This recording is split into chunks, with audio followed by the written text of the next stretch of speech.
I wasn't expecting a package that day. Certainly not one that would tip my life off its axis. It was just sitting there on my porch, plain, square, and unimpressive. No markings, no postaje.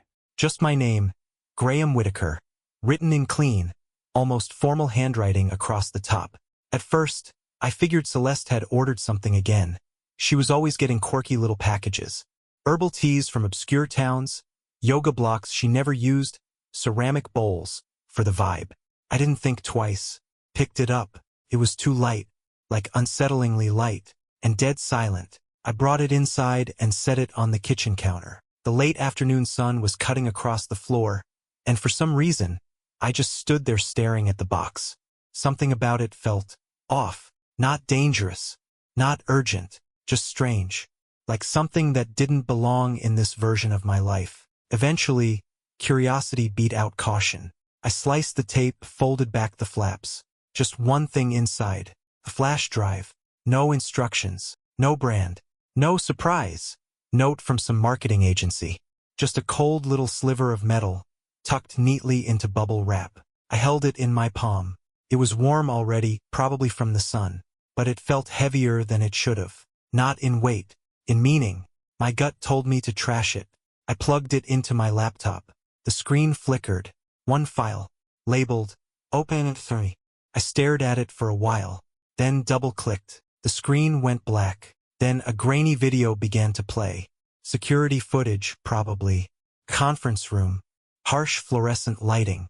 A cheap camera mounted in the corner, with static running across the bottom of the screen. 2 people sat at a table. One of them was Celeste. The other, a man in a crisp suit with the kind of face that just looked expensive. Clean-shaven. Calm. Confident. I didn't know him, but something in my chest tensed. He leaned toward Celeste and said quietly, "He trusts you. Completely. He'll sign anything." Celeste laughed. Not her usual light, airy laugh. The one she used with friends or to fill awkward silences. This was sharp. Mean. "He still thinks I'm in love with him," she said, twirling a pen in her fingers. "That's the genius of it." The man nodded, sliding a folder toward her. "We lock in the assets first. The Redwood house, the lodge up north, his retirement funds. Once that's done, you file. Give it 6 months. He won't see it coming." Celeste smiled. "I'll cry in court. Play the victim. It'll work. It always does." The video ended, and the world, as I knew it, stopped spinning. That night, Celeste and I had dinner like always. She told me about a photo shoot gone wrong. Something about a missing prop and a stylist having a meltdown.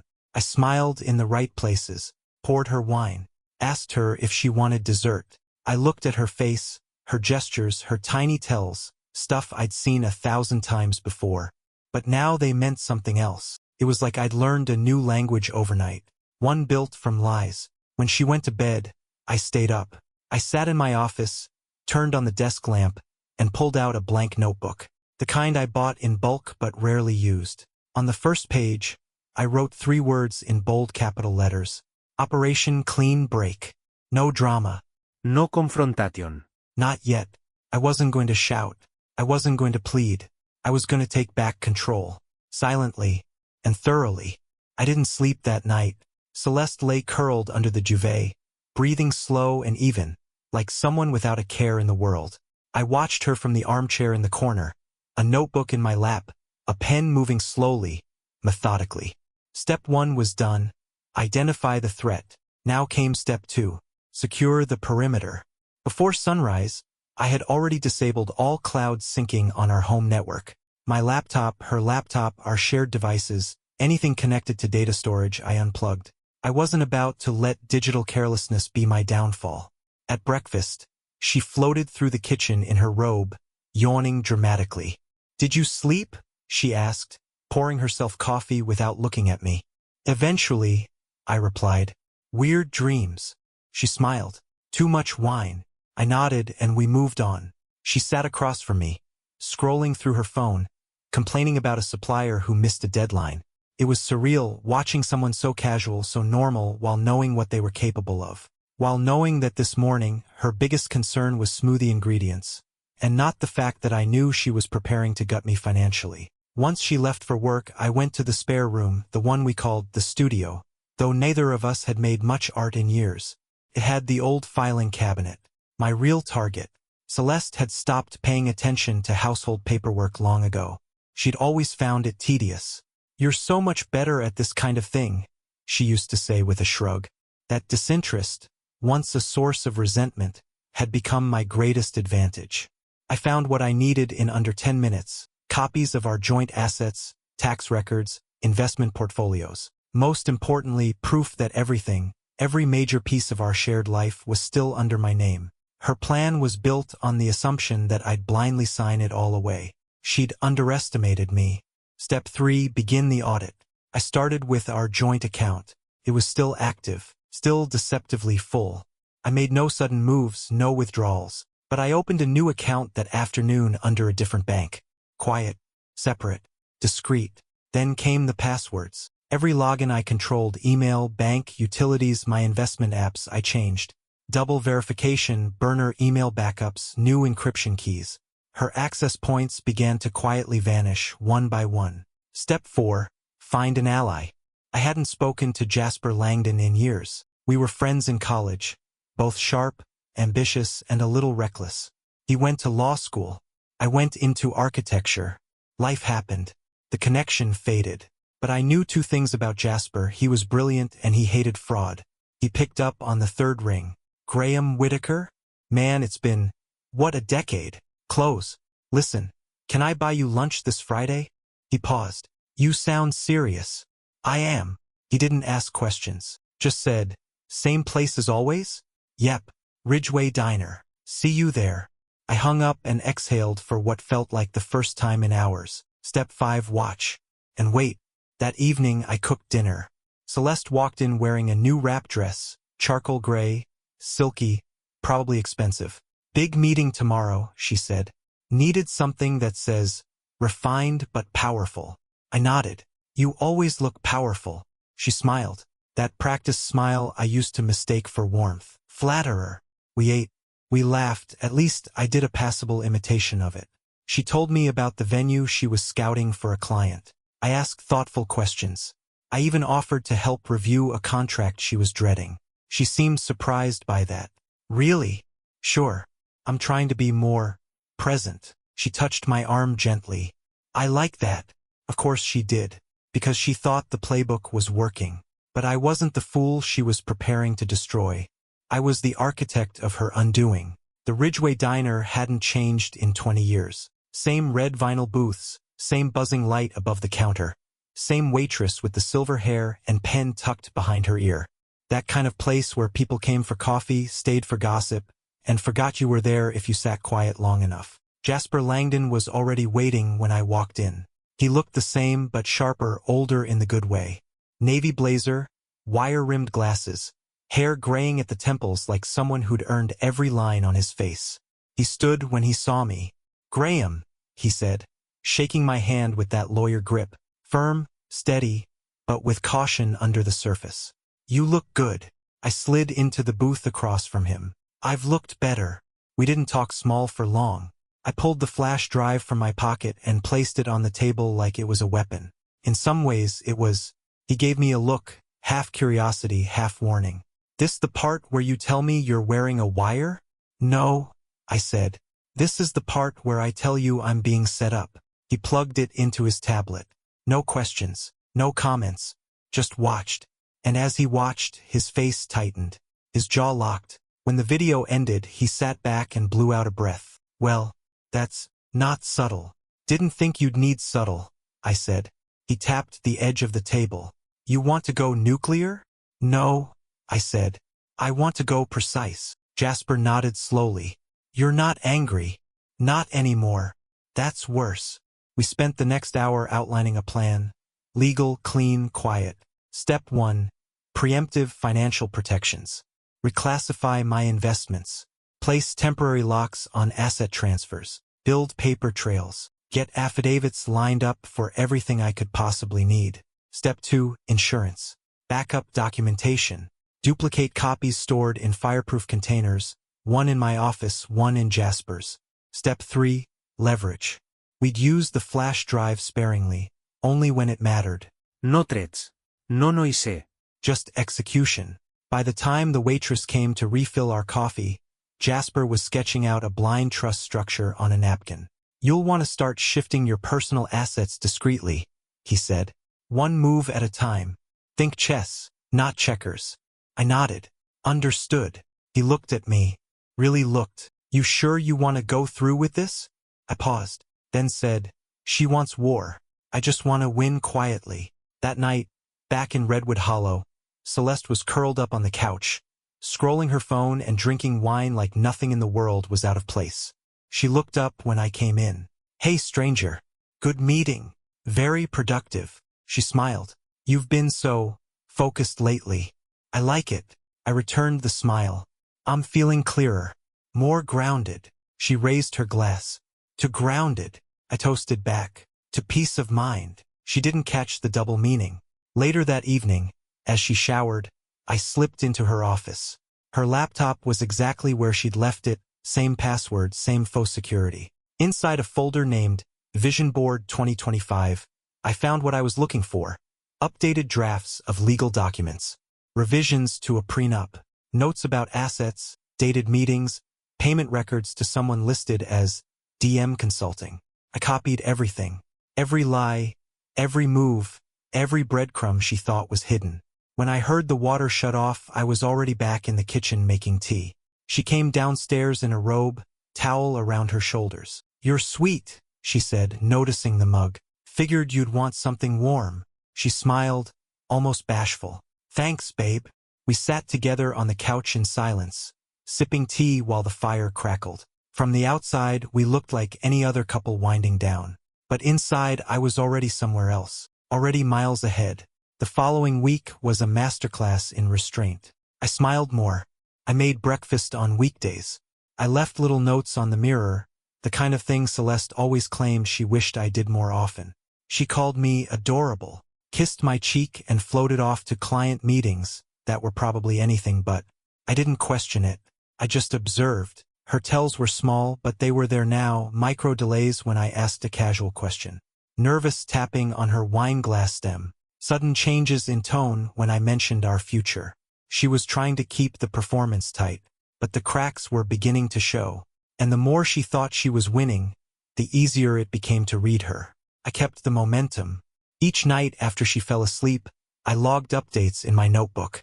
Timestamps, phrases she let slip, moves she made. I was cataloging a trail of breadcrumbs, except this time, I wasn't the one getting lured into the woods. On Thursday, she brought up the prenup. It started innocently, over stir-fry and the soft hum of the dishwasher. I was thinking, she said, playing with her noodles, maybe we should update some of our legal stuff, wills, medical directives, power of attorney, that kind of thing. I didn't flinch. Smart, I said, nodding thoughtfully. We're overdue for a checkup on that stuff. She smiled, relieved. Exactly. Just responsible planning. Should we loop in the financial advisor? I asked. Make sure everything aligns? Yeah, she said. That makes sense. In her mind, it was perfect. She had just initiated the next phase, paving the way for documents she thought I'd sign blindly. She didn't know I had already drafted my own. I texted Jasper that night. She's ready. Pull the trigger. He replied within minutes. Saturday, 2 p.m. Neutral site. All in place. The cover story was easy. A scheduled sit-down with a legal team to review updates. I told Celeste it was a consultation Jasper had arranged as a favor, professional, quick, painless. She didn't ask questions. Of course she didn't. She was too busy picking out an outfit. Saturday came. She wore a sleek, dove-gray dress. Not flashy. Not casual. Intentional. She wanted to look competent, attractive, victorious. I wore a black suit. No tie. Crisp, clean, silent. The law office Jasper booked was discreet. Glass walls, light oak furniture, the kind of space designed to look impartial. There was a mediator, a notary, and an assistant already seated when we arrived. Celeste beamed at them, introduced herself with confidence. The assistant slid folders across the table. Just standard documents to acknowledge recent financial and legal changes, she explained calmly. Feel free to review them before signing. Celeste opened hers immediately. I didn't touch mine. I just watched her. First few pages were boring, general disclosures, summary of assets. By page 6, her posture shifted. Page 7, she stopped moving altogether. There it was. Everything. A transcript of the video footage. Screenshots of her emails with Dorian marks. Dates. Payments. Plans. Evidence irrefutable and admissible. At the end of the packet, a legal declaration stating that any challenge would result in a formal investigation for conspiracy and attempted fraud. Her hands trembled slightly. She looked at me. I met her eyes' expression calm. Something wrong. She blinked fast. What is this? The mediator spoke smoothly. These are legal records of recent activity involving your estate planning. If you need a private moment or legal counsel, we're happy to pause. I don't. This isn't. Celeste swallowed. These aren't real. They are, I said gently. And I think you know that. Silence pressed in around us. Heavy. Surgical. She looked around the room. No one met her gaze. For the first time, she was completely alone in her performance. She didn't cry. Celeste just sat there, silent, frozen halfway between denial and recognition. Her fingers rested lightly on the pen, the one she'd probably brought along to sign away my life. Now it looked too heavy for her to lift. The notary cleared her throat gently. You are not required to sign today, she said with professional calm. But you should know that refusal to acknowledge these facts may initiate formal proceedings. Celeste looked at me again. Gone was the poise. Gone was the smirk she wore when she thought no one saw through her. Now there was only confusion and fear. I didn't offer her anything. No rescue. No softness. Just silence. She looked back at the packet. Every lie laid out in ink. Every late-night email. Every step of the betrayal printed and preserved. Her voice came out as a whisper. Can we talk? Alone? I shook my head. Everything important is already in that folder. For a long moment, she didn't move. The assistant, the notary, the mediator, they all waited neutral and still. Like they'd done this before. Like they knew exactly how this story ended. Finally, Celeste lifted the pen. She signed once, then again, and again. Each signature was slower than the last. Each line another piece of a plan dissolving. When she was done, she placed the pen down with exaggerated care. Like it might shatter. The mediator nodded. We'll finalize the filings by next week. Thank you both for your time. Celeste didn't speak, didn't stand. She just stared at the table like it might give her an escape route. I rose, buttoned my jacket, and stepped toward the door. But before I left, I paused beside her. You know, I said quietly, I really did love you once. She looked up at me, eyes glassy. But the woman I loved, I continued, was never real. And then I walked out. Outside, the air was clean. I took a long breath and felt something I hadn't felt in years. Not joy, not triumph, just space. The kind of space that comes when a weight you didn't even know you were carrying suddenly disappears. The kind of quiet that doesn't demand anything. The kind that lets you rebuild. By the end of the week, the machine had done its work. The name Dorian Marks was splashed across the front page of the Redwood Chronicle. Real estate attorney under investigation for fraud and malpractice. His photograph sat beneath the headline, flanked by a bulleted list of accusations that made him sound more like a movie villain than a professional. I didn't leak the story. Didn't need to.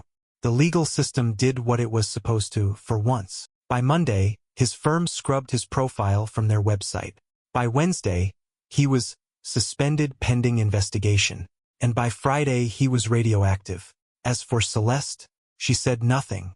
She moved through the house like a shadow, quieter, smaller. Like even the walls had turned against her.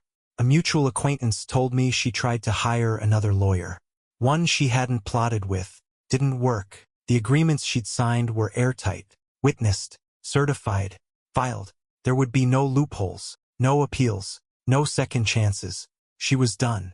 Technically, she still lived in the house. The agreement gave her a short grace period before she had to leave. But even then, it didn't feel like she was living there. She was a guest. A stranger passing through her own deception. And every morning she stayed, the silence grew louder. I didn't gloat. Didn't throw it in her face. This wasn't revenge. This was resolution.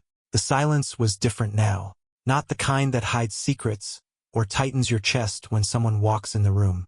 This silence was cleaner, like fresh paint on old wood, like a page with nothing left to prove. Celeste moved around the house like someone fading from a photograph. She didn't make small talk anymore. No sarcastic remarks. No passive-aggressive sighs. Just quiet. She was packing slowly. Too slowly. Like part of her still believed that if she lingered long enough, something might reverse. It wouldn't. I started walking the trail behind the house again. Back when we first bought the place in Redwood Hollow, I used to walk those woods every morning. Before work, before stress, before everything got so performative. Now, each step felt like undoing a knot. The trees didn't ask questions. The birds didn't care about betrayal. I walked, I breathed, I came back inside. And for the first time in years, I slept through the night. A week after the legal signing, I got an official letter in the mail. Thick envelope, county seal, registered copy. The investigation into Dorian Marks had escalated. Multiple clients had come forward. Fraud, misrepresentation, intent to deceive. Celeste's name appeared, too. Not the headline, but listed. Accessory. Involved. Witness. She wouldn't go to jail. Not likely. But the record would follow her. Any background check. Any job application. Any social circle that Googled too thoroughly. She'd wear that name forever. Not a scar. Tattoo. I didn't celebrate. Just poured myself a coffee, sat on the porch, and let the sun climb over the hills. I didn't need fireworks. This wasn't a victory. It was a clearing. Then came the email. 2:03 a.m. A long, disorganized paragraph from an address I didn't recognize at first. An old backup Celeste used for online orders and subscription services. The subject line, "Please read." I almost didn't, but I did. It was a mess of blame and excuses, stress, pressure. I didn't know how to talk to you. I felt invisible. Bryce, sorry Dorian, just made me feel seen. And then the final pitch. I know I messed up, but I never stopped loving you. Please, Graham, don't let this be the end. I stared at the screen for a long time. No ray. No regret. Just tiredness. Years ago, a message like that would have kept me up all night, torn me in half. Now it was static. I closed the tab, blocked the address, and that was it. No final words. No send-off. Just deletion. Celeste left the house a few days later. No drama. No slammed doors. She packed her car quietly, didn't ask for help. She didn't even look back when she pulled away. I watched her drive off from the upstairs window. Not because I missed her, because it felt like turning the last page of a book you'll never reread. And I didn't cry. I didn't feel nothing. I felt clean. The first thing I did was rearrange the living room. Not because it needed it. Not really.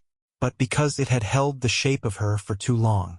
The throw pillows she picked out because they were color balanced. The coffee table she insisted was mid-century minimalist but never actually used. Even the lamp by the window angled just so because she once read a magazine article about lighting and mood. I moved it all. Not dramatically. Not with anger. Just deliberately. A quiet reclaiming of space. I pulled my old motorcycle out of the garage next. It hadn't run in years. Hadn't even been uncovered since we moved to Redwood Hollow. Celeste always called it a phase you never outgrew. So I outgrew it for her. But now I wanted the engine grease on my hands. The smell of metal. The click of sockets and the low hum of problem solving. Every bolt I tightened, every gear I oiled, felt like aligning something in myself. Not fixing the past. Just remembering I was capable of making things work again. I reconnected with people I hadn't seen in forever. Old friends. The kind you don't stop caring about, you just forget how to make time for. We met for coffee. Walks. An occasional bar on the outskirts of town where no one cared who you were as long as you tipped well and didn't start trouble. They didn't ask about Celeste. Not directly. Just little things like, "So how's the house?" Or, "You still sketching in that leather notebook?" I answered honestly. Not about the divorce. About me. Because for the first time in years, I had something to say that wasn't part of a performance. The house started feeling like mine. The bedroom, now stripped of its curated matching sets, felt lighter. I bought different sheets. Muted green, soft cotton. Not trendy, not luxurious, just comfortable. I cooked real food. Not showy meals for guests or date night dinners. Just scrambled eggs, toast, roasted vegetables, stuff that smelled like home. I planted herbs near the back fence. Basil, thyme, rosemary. When I walked past them in the mornings, I'd run my fingers along the leaves just for the scent. Everything slowed down, in a good way. One Saturday afternoon, I took the motorcycle out for its first ride in almost a decade. It wasn't about speed. It was about motion, wind, distance. I didn't even have a destination in mind. Just followed the road until the hills swallowed the noise of town, and the only sound left was the engine and the wind in my jacket. I stopped near a lake I hadn't visited since before we bought the house. Sat on a bench, watched the water move, and for the first time I didn't feel haunted. Didn't feel empty. Didn't feel like a man trying to prove something. Just there. Alive. Whole. I wasn't looking for anyone. That's the first thing you need to understand. I wasn't scrolling through dating apps. Wasn't trying to put myself back out there. I didn't want to be rescued, and I sure as hell wasn't in the mood to perform again. But life doesn't wait for you to feel ready. It just happens. I met her on a Tuesday afternoon. Rainy, gray, forgettable. I ducked into a small cafe on Ashwood Lane, a quiet place with mismatched mugs, vinyl booths, and a record player spinning something old and scratchy. I liked that it wasn't perfect. That's where I noticed her. Noticed, not noticed. She was sitting by the window with a worn-out book and a chipped green mug. Long sleeves pushed past her elbows. Hair pulled up like she hadn't thought much about it. The kind of person who didn't demand attention. She just held it. She glanced up, caught me looking, and smiled politely. I nodded back, kept walking. But as I stirred sugar into my coffee, something made me speak. Good book. She looked up again. Only the first 100 pages. Ah, I said. Still in the trial phase. She smiled again. Exactly. I was halfway to my own table when she added, "You can join me if you want. It's less awkward than talking across the room." So I did. Her name was Nora Bellamy. She wasn't dramatic, wasn't loud. She spoke like someone who had edited herself down over time. Every word chosen, not filtered. We talked about everything except the obvious. "No, what do you do?" Or, "Are you from around here?" We talked about music, why books smell better when they're old, why coffee shops should be quiet, sacred spaces, why it's okay to dislike weddings. It wasn't fast. It wasn't intense. It was honest. And that was new. We started meeting at the same cafe once a week. No big declarations. No flirting with intent. Just two people who didn't owe each other anything, learning how to speak without performing. I didn't mention Celeste. Not at first. Not because I was hiding anything, but because Nora never asked for that version of me. She wasn't digging for a story. She just wanted the person in front of her. And I realized I didn't need to bleed to be seen. One day, a few months in, I told her everything. Not the legal details. Not the headlines. Just the truth. What it felt like to live beside someone who wore a mask you didn't see until it was too late. How I'd played along, long past the moment I should have walked. How silence had become my survival. She didn't interrupt, didn't give advice, just listened. And when I finished, she didn't say, "I'm sorry." She said, "Thank you." Like my story wasn't broken, just real. We didn't fall in love. Not like the movies, anyway. There were no sweeping moments or passionate monologues. Just time, and space, and a quiet kind of joy that slipped in without asking. Fall came quietly that year. The trees behind the house in Redwood Hollow turned amber and deep red, and the mornings carried that crisp kind of stillness, the kind that feels like both an ending and a beginning. I booked a solo weekend in the High Ridge Peaks. Just a small rented cabin, an old notebook, and no plans beyond silence. I brought no phone, no laptop, just a jacket, coffee grounds, and the motorcycle that now purred like it had never been forgotten.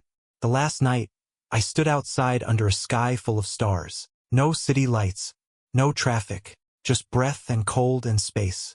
I thought about the man I used to be, the one who bent himself in small ways again and again, just to keep things looking intact. The one who mistook being needed for being loved. The one who didn't ask questions because the answers might have cracked the glass. That version of me? Gone. Not destroyed. Not buried. Just shed. And in his place stood someone new. Not perfect, but whole. I whispered thank you into the dark. Not to Celeste. Not to Nora. To the silence. To the lesson. To the chance to start over and the strength to not ask for permission. Back home, life was quiet. Beautifully, peacefully quiet. Nora came by sometimes. Not often. Just enough. She'd bring fresh bread, or books, or stories about strange customers from the bookstore she helped run. We didn't label anything. Didn't define ourselves by expectations. We just were. She never filled the air unnecessarily. And neither did I. We sat together in the kitchen, barefoot, passing the Sunday paper back and forth, listening to old jazz records and drinking coffee like it was a ritual. Because, in a way, it was a quiet prayer that said, "This is enough." I rarely thought of Celeste anymore. When I did, it wasn't anger. It wasn't pain. It was distance. A shadow from another life that no longer touched this one. People who destroy themselves will always try to take someone with them. But I didn't let her. And that was the real victory. Not the signed documents.